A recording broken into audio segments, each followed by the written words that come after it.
بیت اللہ کے 400 گیٹوں میں سب سے افضل ترین خانہ کعبہ کا داخلہ وہ باب السلام سے ہے۔ حضور اکرم صلی اللہ علیہ وسلم بیت اللہ کے اندر اسی گیٹ سے داخل ہوتے تھے۔ میرا 4 مرتبہ بیت اللہ کا سفر ہوا، اور اللہ کی مہربانی سے بیت اللہ کے دکن اور اتر اور پچھم میں ہم کو ڈیرا نہیں ملا۔ اللہ کی مہربانی سے جب بھی ڈیرا ملا تو پورب ملا، ہمیشہ ادھر سے اترے بس سے، اب بس سے اترنے کے بعد وہی سامنے باب السلام ہے، اسی گیٹ سے ہمیشہ ہم داخل ہوتے رہے۔ تو یہ باب السلام گیٹ ہے، اور ٹھیک اسی کے سامنے ایسے تھوڑا سا ٹیڑھا ہو کر کے آپ دیکھیں گے ابھی ایک مکان بنا ہوا ہے، چھتدار مکان ہے، لیکن حج کے زمانے میں اس کے سارے دروازے گیٹ بند رہتے ہیں۔ بڑا عجیب و غریب فلسفہ ہے۔ باہر میں کچھ کتابیں رکھی ہوتی ہیں، بانٹنے والے لوگ ہوتے ہیں، لیکن وہ گھر بند رہتا۔ وہ گھر کون سا ہے؟ وہ جگہ وہی ہے جہاں پیارے آقا صلی اللہ علیہ وسلم پیدا ہوئے تھے۔ اس کی دیوار پہ مولد النبی صلی اللہ علیہ وسلم لکھا ہوا ہے کہ پیارے نبی کے پیدا ہونے کی یہ جگہ ہے۔ تو اس جگہ لائبریری بنا دی گئی۔ آپ کا تو خاندان رہا نہیں، آپ کا تو کوئی لڑکا بچا نہیں، پیدا تو ہوا لیکن بچا نہیں۔ دونوں نواسے، ایک کو ان کی بیوی جودہ ابن اشعت نے زہر ڈال دیا تو زہریلا کھانا کھا کر حضرت حسن انتقال کر گئے۔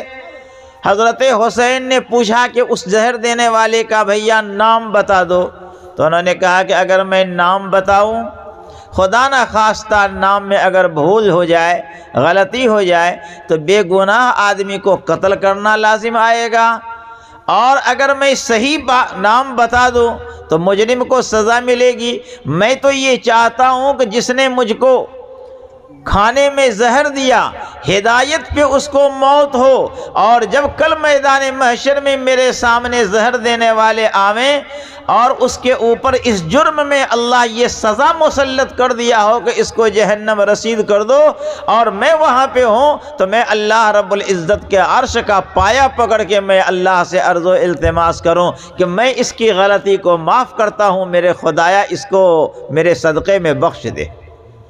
یہ حضرت حسن رضی اللہ تعالی عنہ کی زندگی کا فارمولہ ہے۔ زندگی جا رہی ہے، پتہ ہے کہ میری بیوی جودہ بنت اشعت نے میرے کھانا میں زہر دیا ہے، سازشی لوگوں کی سازش کا شکار وہ ہو گئی، شوہر کا احترام نہیں کر سکی اور شوہر کی زندگی سے وہ کھلواڑ کر گئی۔ اس بات کو جان رہے ہیں لیکن نبی کے اوپر ایمان رکھتی ہیں، تو بیوی کا یہ درد ہے کہ کل اگر اس جرم میں اس کو جہنم میں داخل کیا جائے تو میں عرش اعظم کا پایا پکڑ کے اللہ سے عرض کروں گا کہ اس مجرم کے خطا کو اور گناہ کو معاف فرما دیجئے، میں معاف کر رہا ہوں۔ یہ ہے میرے نبی کی شان۔ تو یہ سامنے والا جو گھر ہے وہ بند رہتا، وہ کتب خانہ لائبریری ہے۔ حج کے زمانے میں وہ مکمل سیل رہتا ہے۔ کیوں؟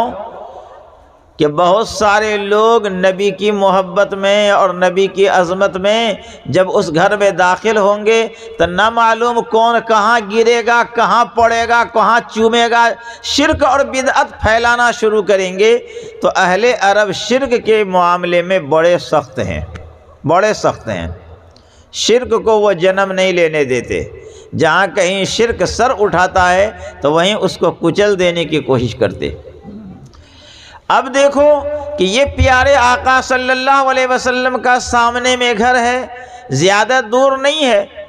اس گھر سے جب آپ نکلے، یہ بیت اللہ شریف ہے، تو بیت اللہ کے اتر اور پورب کونے میں زمزم کا کنواں ہے۔ زمزم کا کنواں ہے۔